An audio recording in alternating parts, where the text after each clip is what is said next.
chers frères et sœurs, où se joue le combat spirituel. Quand nous entendons cette expression de combat spirituel, nous pouvons penser, comme c'est d'ailleurs décrit dans l'Apocalypse, un combat entre des anges, entre Lucifer, entre Michel, voilà. Mais le combat spirituel, en ce qui nous concerne, eh bien, il est essentiellement dans nos pensées. Où est-ce que nous avons à combattre de façon quotidienne, même de façon presque heure après heure? Eh bien, c'est dans notre tête, c'est dans nos pensées. Jésus vient de nous dire, c'est du dedans, du cœur de l'homme que sortent les pensées perverses. Et il venait d'affirmer que rien de ce qui est extérieur à l'homme et qui entre en lui, comme des aliments, ne peut le rendre impur. Mais ce qui sort de l'homme, voilà ce qui rend l'homme impur. Autrement dit, nous agissons selon ce que nous pensons. Si nous voulons changer nos actes, eh bien, il faut que nous commencions par changer nos pensées. Si nous voulons vivre en chrétien, nous avons d'abord besoin de penser en chrétien. Si nous voulons être des artisans de paix dans nos actes, nous avons besoin d'être remplis de pensées de paix. Ça peut paraître une évidence, mais il faut en prendre conscience. Vous voyez, si je me mets à insulter quelqu'un parce que je suis en colère, eh bien la colère, elle vient pas de la personne, elle vient de moi, de mes pensées, et ça a tellement pris de l'importance que finalement ça va venir sur mes lèvres et ça va blesser la personne, et peut-être même que ça va encore se déployer en un acte de violence physique. Mais où est le démarrage? Dans ma tête, dans mes pensées. Alors vous voyez qu'il y a un vrai enjeu à changer nos pensées. Saint Paul nous le dit d'ailleurs dans une de ses lettres, il faut transformer notre façon de penser. Est-ce que nous veillons sur nos pensées? Une première chose, vous voyez, c'est déjà de se poser la question, avec quoi je les alimente, mes pensées? Avec quelles images, avec quelles informations? Alors certes, Jésus vient de nous dire que ce qui vient de l'extérieur ne peut pas nous souiller, mais il s'agissait d'abord des aliments.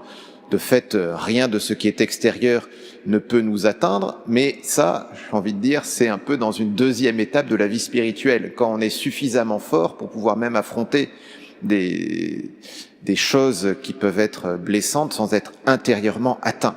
Mais la première chose, vous voyez, c'est déjà peut-être de veiller à ce que je regarde, à ce que j'entends. Quel est mon rapport aux médias? C'est sûr que si je suis sur la radio ou sur des chaînes d'information en continu toute la journée, je remplis mon esprit, je remplis mes pensées des victoires de Satan. Parce que c'est ça que nous présentent essentiellement les médias, toutes les victoires du mal dans le monde. Et si nous sommes remplis de ces pensées-là, c'est compliqué après de faire grandir les pensées de Jésus en nous. Donc vous voyez déjà, ça c'est une première chose. Ensuite, eh bien, c'est quand je prends conscience que j'ai une pensée qui n'est pas conforme à Jésus, qu'est-ce que j'en fais? Alors c'est vrai que je ne suis pas forcément maître des pensées qui naissent en moi. Alors je peux déjà un peu y travailler par le fait de ne pas m'alimenter l'esprit par des choses mauvaises, mais voilà, supposons qu'il y ait une pensée, je sais pas, de colère, de jugement qui vienne en moi, je ne suis pas forcément maître du fait qu'elle vienne en moi, mais maintenant qu'est-ce que j'en fais? Et c'est là où il y a ce combat. Jésus ne nous dit pas que c'est facile, mais il nous dit que c'est ce qui va nous libérer, qui nous permet d'être dans la paix. Donc je prends conscience de cette pensée de colère, de jugement, et qu'est-ce qu'il faut faire? Il faut dire stop. Je ne veux pas penser à cela. Stop, stop, stop. Seigneur, viens bénir cette personne. Seigneur, viens bénir cette situation. Même, voyez, de renverser la chose, au lieu d'avoir un jugement, une colère, je vais renverser ça en bénédiction. Nous sommes là pour avoir des pensées de paix, des pensées de bénédiction. Renversons la chose. Et puis, une fois qu'on a dit stop, qu'on a béni, changeons-nous les idées. voyez, en français, on a cette expression de se changer les idées, mais en fait, elle a une signification au sens propre.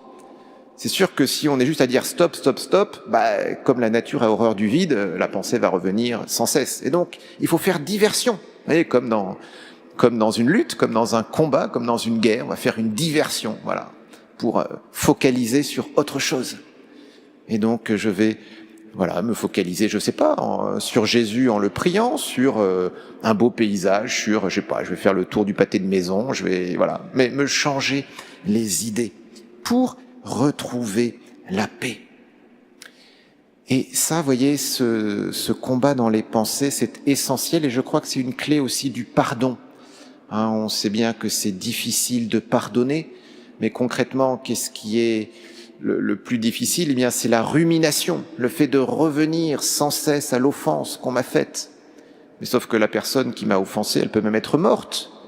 Elle est plus en train de me faire du mal. C'est moi qui me fais du mal tant que je rumine. Alors pareil, disons stop, bénissons la personne et passons à autre chose. Vous voyez, ce combat des pensées, c'est pour avancer. Notre vie, elle est devant nous. Elle n'est pas dans notre passé. Elle n'est pas dans le mal que nous avons subi ou même que nous avons commis.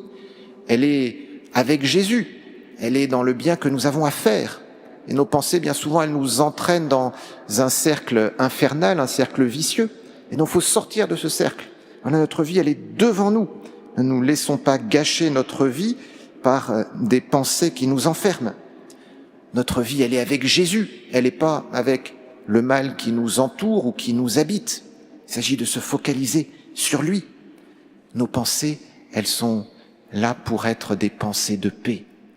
C'est ce que le Seigneur ne cesse de vouloir nous donner. Vous voyez, à Noël, il vient comme le prince de la paix, prophétisé par Isaïe. À la résurrection, la première chose que dit Jésus aux apôtres, c'est « la paix soit avec vous ». Alors que le Seigneur nous aide à avoir des pensées de paix, qui nous aident à lutter pour chasser toutes les pensées qui ne sont pas conformes à lui, qui nous aident à nous focaliser au contraire sur lui, qui est la paix, la joie, l'amour, pour que nous puissions répandre cette paix et cette joie autour de nous. Amen.